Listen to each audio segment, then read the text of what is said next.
नमस्ते दोस्तों। आज जैसे कि मैंने पिछला पोल किया था कि left wing, right wing, centre कौन कहाँ पे है, इसके बारे में मैं आपसे बात करना चाह रहा था। अभी जो मैंने पिछले 2 वीडियो डाले थे वो शॉर्ट्स के फॉर्म में थे या रील्स के फॉर्म में थे। ये थोड़ा सा बड़ा वीडियो है। मैं आशा करूँगा कि आप मेरे साथ जुड़े रहें, क्योंकि ये एक बहुत ही इम्पॉर्टेंट टॉपिक है इंडिया के संबंध में कि कौन कहाँ खड़ा है, कौन किसके साथ खड़ा है और इसका क्या मतलब है। राइट विंग और लेफ़्ट विंग फ्रांस के पार्लियामेंट में जब ये parliament system, democracy system implement होने लगा, तो जो राइट विंग था वो थे जो प्रिविलेज थे, जो अमीर थे, जो इन्फ्लुएंशियल थे, जो पॉलिसी मेकिंग में थे, वो लोग राइट साइड पे बैठते थे।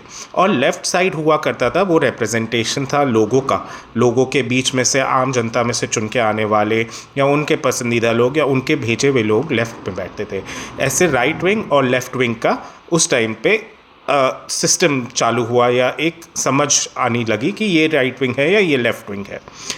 थोड़े टाइम में जैसे ये डेमोक्रेसीज़ डेवलप होने लगी, वैसे कई ऐसी विचारधाराएं आने लगी जो ये बताती थी कि सोशलिस्ट फॉर्म ऑफ गवर्नेंस क्या होती है। जैसे कि उस टाइम पे आप मान लीजिए फिडेल कैस्ट्रो क्यूबा के, या सोवियत यूनियन के लेनिन, स्टालिन, या इंडिया के जवाहरलाल नेहरू, या जयप्रकाश नारायण, या राम मनोहर लोहिया, ये लोग सोशलिस्ट लोग थे। ये लोग गरीबों की मदद करना चाहते थे। जो इनकम डिस्पैरिटी है, जो पैसे की आय है, जो लोगों के बीच में भेदभाव है, उनको कम करना चाहते थे। धीरे धीरे इंडिया में जो ये सिस्टम चालू होने लगा, डेमोक्रेसी मैच्योर होने लगी, डिस्कशंस होने लगे, तो राइट विंग जो है वो ये रिप्रेजेंट करता है मेजॉरिटेरियन, मतलब जो ज़्यादातर लोग चाहें, और लेफ़्ट होता है माइनॉरिटीज़, जैसे कि मुस्लिम्स को आप ले लीजिए, या दलित्स, आदिवासीज़, ओबीसीज़, एससी एसटीज़, ये सब लेफ़्ट विंग में आते हैं। और जो मेजॉरिटेरियन हिंदू कल्चर है, अपना हिंदू रिलीजन है, वो हिंदूज़ एक तरह से राइट विंग पे आने लगे।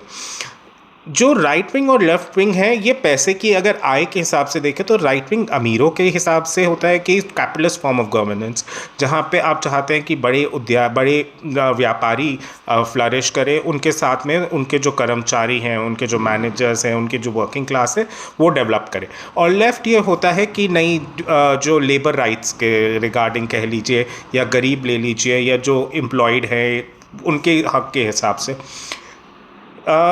काफ़ी साल तक अप अंटिल 2014 इंडिया में सोशलिस्ट फॉर्म ऑफ गवर्नेंस ज़्यादा पॉपुलर था, जहां मनरेगा ले लीजिए, नरेगा ले लीजिए, right to education, right to work, ये सारे जो राइट्स है, ये सोशलिस्ट फॉर्म ऑफ गवर्नेंस है।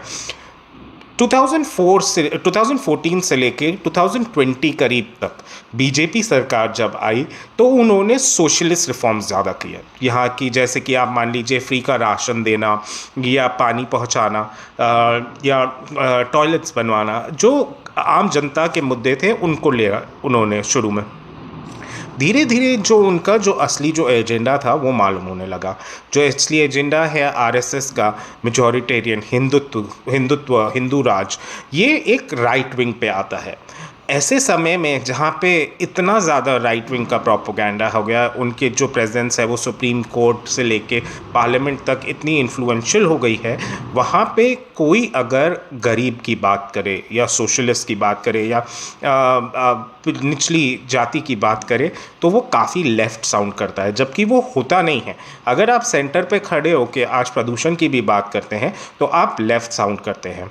इस संबंध में अगर मेरे को ये बताना हो कि आज इंडिया में राइट विंग कौन है, तो राइट विंग 100% बीजेपी है। लेफ़्ट विंग कौन है? लेफ़्ट विंग में आते हैं आपके सीपीआईएम और एआईएमआईएम। ये हैं एआईएमआईएम और सीपीआईएम जो है, एआईएमआईएम धर्म के संबंध में, और सीपीआईएम जो है वो सोशलिस्ट में, गरीबों के हक के लिए, वो सीपीआईएम है। सेंटर में आज जो कंफ्यूज सेंटर जिसको अपन कह सकते हैं, जहाँ पे किसी की विचारधारा नहीं अलाइन कर पा रही है, वो है कांग्रेस की।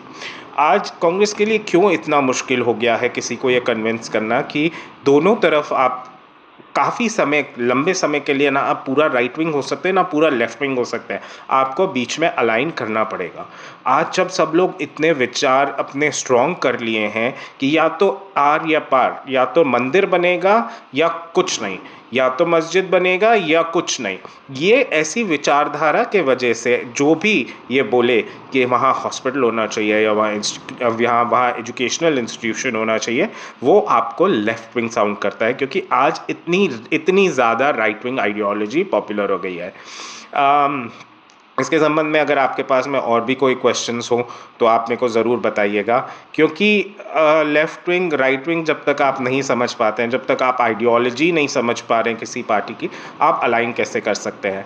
आज इन्वायरमेंट की बात करने के लिए भी क्या आपको लेफ़्ट विंग कहलाया जाएगा, जबकि ये तो आपका बेसिक हक है। आज मेजॉरिटेरियन लोग जो हैं वो सिर्फ धर्म की ही बात करेंगे, तो एजुकेशन, क्लाइमेट, इन सब की विचारधारा तो इन सब की बातें तो पीछे रह जाएगी। Thank you.